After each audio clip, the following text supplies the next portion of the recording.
So, I'm Sam Columbus, and I'm here with Eleanor Saitta at the second TAN conference in Cologne. Eleanor Saitta is a American writer, activist, and researcher, designer, and she has talked at SIGINT about surveillance and surveillance. What I thought was especially interesting that you mentioned that surveillance is not always bad. Why so? Well, if you're the person who is setting up the surveillance, or if you're the person who controls the surveillance or who's paying for it, then of course it's working in your interests. I mean, surveillance really covers a lot of territory. It's not just CCTV cameras on rooftops. If you're one of the people for whom surveillance benefits, then it's not necessarily a bad thing. Like credit card fraud monitoring is definitely a form of surveillance, but it's very helpful for the people whose credit card accounts are monitored. But that's a form of surveillance where you have to buy in, you have to have a credit card, you have to pay for it, you have to use that credit card for the transactions, that all costs money. And a lot of the cases where we see surveillance being good or surveillance being useful are places where people have paid for that surveillance. Pacemakers that can alert medical teams if you have a cardiac event, or OnStar or similar systems in luxury cars where they'll call the police if you have an accident, that kind of thing. These are all beneficial forms of surveillance, but there's always this very tight class linking where the people who are the theoretical beneficiaries of that surveillance system are better off, better connected, have paid for it, whatever. Even surveillance in public spaces that's nominally to stop crime, the people who are benefiting the most from that surveillance are going to be disproportionately better off. What you mentioned is that these benefits are very often white, middle class, upper class, or upper class, mostly men, I think. I mean, it varies. You know, there's different. You know, it depends on the situation and the specific type of surveillance. But in general, positive surveillance, you know, there's this hierarchy on lots of different levels, and the further away that you get from being the rich, white, male, you know, executive type, the less likely it is that some given form of surveillance is going to benefit you. Even things like where there are specific protections built into many record-keeping systems, so that if you're someone who's rich or famous and someone accesses your records, that gets specifically, you know, triggers some kind of flag in the system. And people get fired all the time for inappropriately accessing the records of celebrities, but that doesn't happen to normal people. And it's one thing when that's a private record system, it's a very different thing when that's a state-run record system, and that's really disturbing. The state shouldn't care about that. So, if we now have shown that there are some people benefiting from surveillance, there's of course a downside, so there are people suffering from surveillance. I mean, when you have cameras up and you have the, you know, like you have the perception that, oh, this is the space where if you're not, you know, you're lower class, you're not really wanted here, we're watching you, it creates this kind of feeling of suspicion. It makes the experience of space more hostile. Also, because it's so easy to repurpose surveillance data, you know, once it's digital data, you can do anything with it. You end up getting these systems end up getting abused. Very few governments set out to build a camera system or a, you know, tracking system that's designed to track political dissidents. But once that system exists, yeah, sure, it gets used for that. And it's really hard to stop these systems from being abused once they're in place. The same features that make them, you know, more flexible, more adaptive, easier data sharing, you know, more transparency to lots of different organizations, all of that kind of stuff makes it much, much harder to stop that kind of abuse. I think it's very interesting that you point out that surveillance makes places more hostile, because surveillance is often used with the idea in mind to make places less hostile. Especially CCTV has often been argumented for exactly with the argument to make places less hostile. So I guess that's the thing, is that having the camera there means you have sort of three social interactions. You have the people who are watching, who get to choose who to watch and what to react to, and then the camera sort of splits the people who are being watched by it into two categories. There are the people who are the watched, who are the people who the watchers, the police, whoever, think are most likely to cause offenses, because the camera doesn't care about everyone's actions, it just cares about the crimes. So, and then there's all the other people who are like, oh no, I'm not a criminal. They're not watching me, it's for my protection. So if you're in one of the categories that the police are likely to suspect for doing something, in Germany, if you're poor and you're Turkish, this kind of profiling happens. That space doesn't make, that camera doesn't make that space more friendly. It makes it more hostile. It is a visible, concrete evidence of the society's suspicion of your presence in that space. A lot of your argument is based on the fact that profiling doesn't work very well, that profiles are not very profound. For instance, that Turkish immigrants in Germany are just people, seen as potential criminals because the profiling does not work any more fine-grained. So, what would you say if surveillance had a better technological qualities? For instance, if CCTV cameras were indeed working so well that they would in fact detect people's faces and could at least be used in the aftermath of a crime. Do you think that better technology would make surveillance less of a problem? I don't, and for a couple of reasons. One of the reasons that I don't think the technology is going to get there that soon. And if it does, it will be incredibly intrusive. Having a camera that can literally say, oh, you went here and you went here and you went here, and if the government can literally tell from camera data, exactly, I mean, the degree of peering into people's lives that would have to happen for a system like that to actually be successful in the ways that these systems are sometimes claimed to be successful, or that people are saying, oh, this is what it'll do. For a system to actually work like that, it would have to be so invasive. The opportunity for abuse there is astounding. I mean, you already get cases where a police officer has an ex-wife and he stalks her via cameras and that kind of thing. This thing happens to real people. This ruins real people's lives already. A system which is that much more powerful and that much more invasive is going to be that much more abusive to people. And there's also the bit where, okay, so right now, I mean, a surveillance camera can only do one thing. It can record people. Maybe in theory, it can track down who's doing, people who've done what in the aftermath of a crime. But there's a lot of things, I mean, you can give the police some credit and say, yeah, they can be very, very useful. A police officer can help people around. They can give people directions. They can be part of the community. I am by no means a Luddite. I am a technologist, but I also think that we need to build more human cities, not more purely technologically driven cities. And if we kind of give over all of our crime-watching powers, and if we turn all of that over to a completely automatic system, we are going to end up with a much less humane culture. We are going to end up with much less humane cities, much less humane streets. I think it isn't even, I mean, the evidence shows very, very strongly that the current systems don't work. They're not useful even in the aftermath of a crime.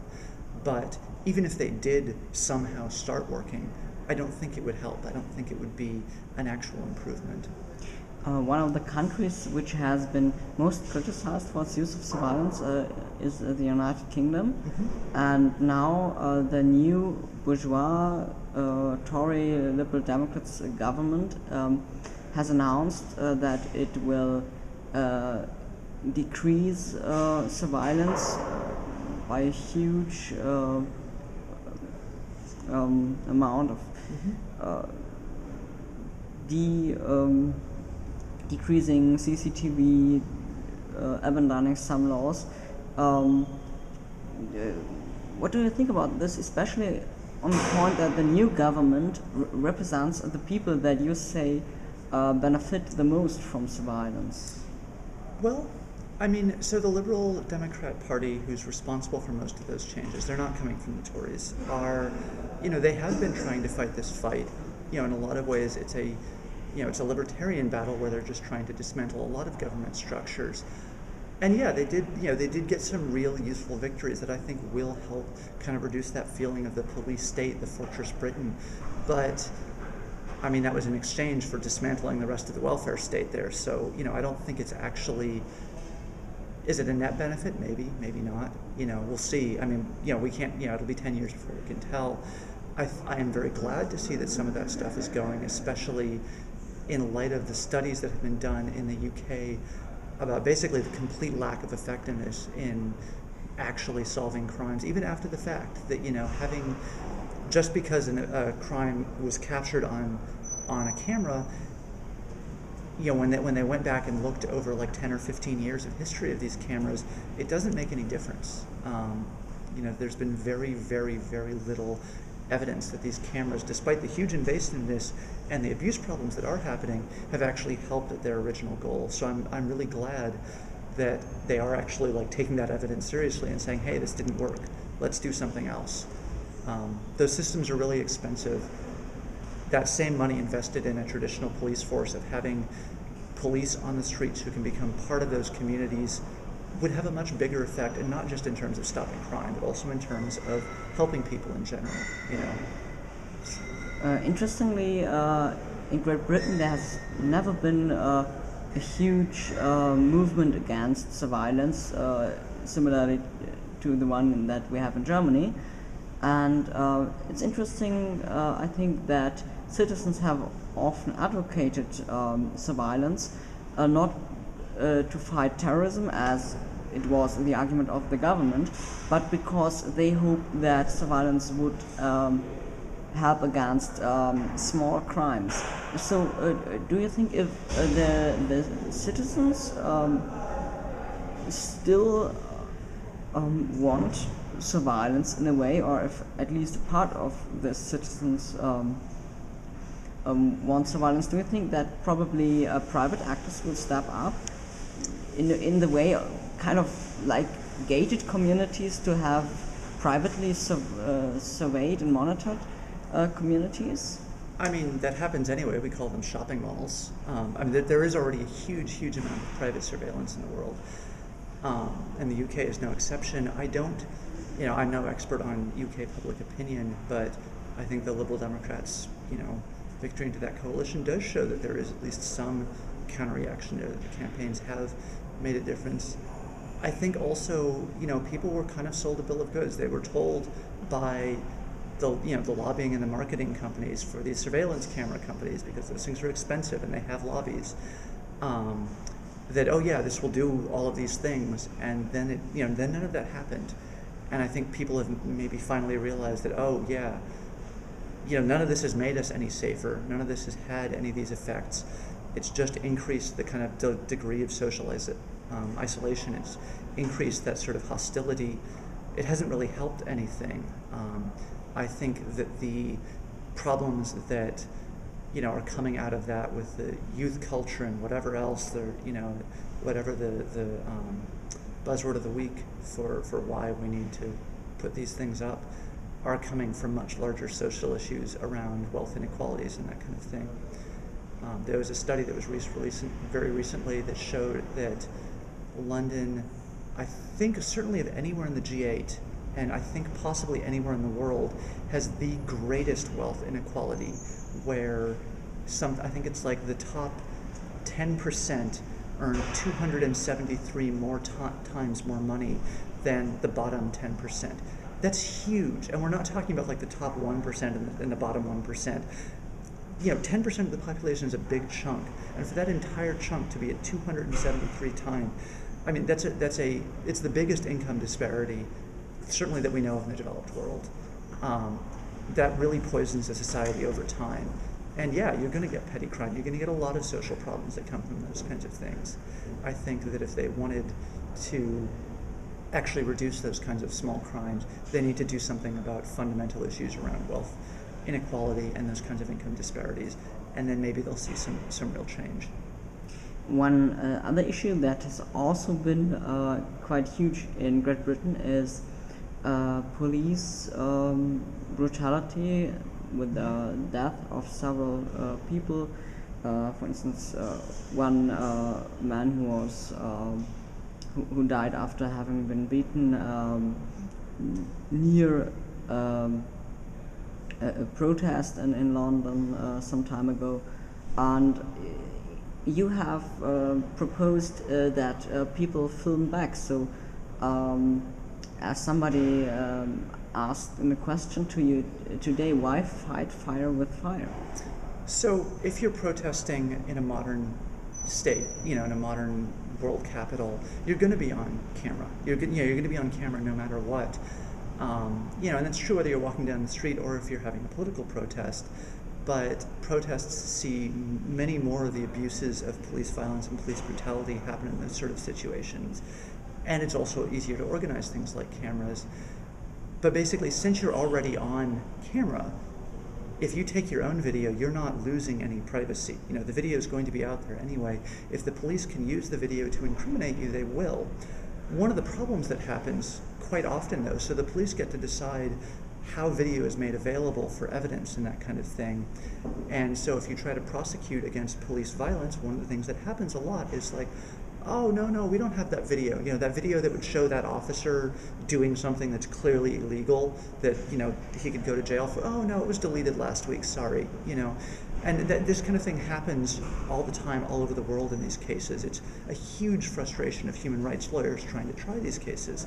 So instead, take your own video, take it in a way that there's no specific individual that can be associated with that camera, that it's not stuck on the camera, that it's immediately streamed online. Get it out there, get rid of that power imbalance in terms of who gets to choose where that video goes and when it shows up online. So what I proposed during the talk today was a competition which will be held for at least the first 6 months. We'll see how the teams who enter are doing then, to build deployable camera units for use in urban environments, not just for use in first world countries, but for use all over the world. I mean, we've shown in Iran and Burma, for instance, that while getting video out may not have made a big difference in the immediate political situations, it did change the public consciousness. So there is real value in doing that kind of work, even if you can't actually fight back legally. I think there's a lot of value to that kind of thing, and I want to see development starting to happen on that sort of hardware. I think that's a very bold proposal that you start this competition, but it's only to fight back in one of the many fields that you talked about today. And I would like to know, how do you propose to react to surveillance? What can citizens do to react to surveillance from state and also from private actors? Well, there's sort of four things. Documenting what's going on. The surveillance that happens in the field isn't really public in a lot of ways. You may know, oh yeah, there's cameras, or you hear about like some initiative about like the gunshot detecting microphones that are being put up in some cities. But these systems aren't very public, so documenting what's out there so that we actually know in a central sort of compiled manner, oh yeah, these are all the ways you get watched in a normal day, or these are where all the cameras are in the city. That kind of thing is really useful. And getting that information out there, raising public awareness so that people do understand, oh yeah, like when I get up and go to work in the morning, by the time I've into the office, 20 different companies and 6 different government agencies have taken data down about me. That's really kind of interesting, and I don't think people are necessarily aware of the sort of everyday surveillance. This isn't the tinfoil hat kind of paranoid thing. This is just like the normal, everyday, really banal, just kind of everyday surveillance, everyday evil kind of thing that happens to people. So helping to make sure that people really understand what's going on. I think that's one of the reasons why we haven't seen as much mass interest there, because people just don't know. Getting involved in these kinds of projects when they happen. These surveillance projects are expensive. There are opportunities for public comment when it's a publicly funded initiative like that. The laws that they're based on, there's also public discussion around there. So getting involved in those, getting involved in planning meetings. So when I'm like, oh, we want to put in these surveillance towers, there's going to be some planning meeting, and nobody's going to show up, but do show up. Make your voice heard, make it known that not everybody wants this. And then also kind of subverting the system, whether that means like pranks, where you're showing that how ridiculous or how just completely useless a lot of these systems are, or the tools which can help people enhance their privacy. The Tor system for anonymously proxying traffic around the internet and dealing with internet surveillance and internet censorship, or OTR, which is a private instant messaging system for dealing with similar issues, or things like this anti-surveillance, or the deployable camera competition, to say, okay, if you have some technical skills to contribute to something like this, let's help even out that playing field. So what you have painted now is kind of a negative image of the present, in saying that there is a lot of everyday surveillance. Just after your talk, there was one talk about cognitive cities, which painted kind of an image for the future of cities which profit from positive surveillance in a way. And I would like to know, what do you think, how will Western cities develop? Will it be a more Orwellian surveillance scenario, or will it be more like a positive surveillance scenario which empowers citizens? I think it's going to end up being a bit of both. I mean, the future is always far messier and far boring than we expect it to be. I don't think that it's going to be this shining networked city on the hill that, everything is beautiful and magic, and things just work for you because you're giving away this data and everyone's got this happy sharing hive. I think it might be like that for some people, but if you don't have the power and the money and the social privilege, it's not going to be like that for you. I think it will be very brutal and very Orwellian some of the time for some of the people. I hope that if people act up and say, no, like, okay, yeah, all of these smart city initiatives, all of this stuff is great and wonderful, but you need to preserve our privacy in here. Like, you need to do the right thing. It's not okay. We are not willing to take our bread and circuses and shiny toys and Foursquare accounts in exchange for this kind of fundamental right to privacy and self-determination. Thank you very much for the interview. Thank you. It was a pleasure.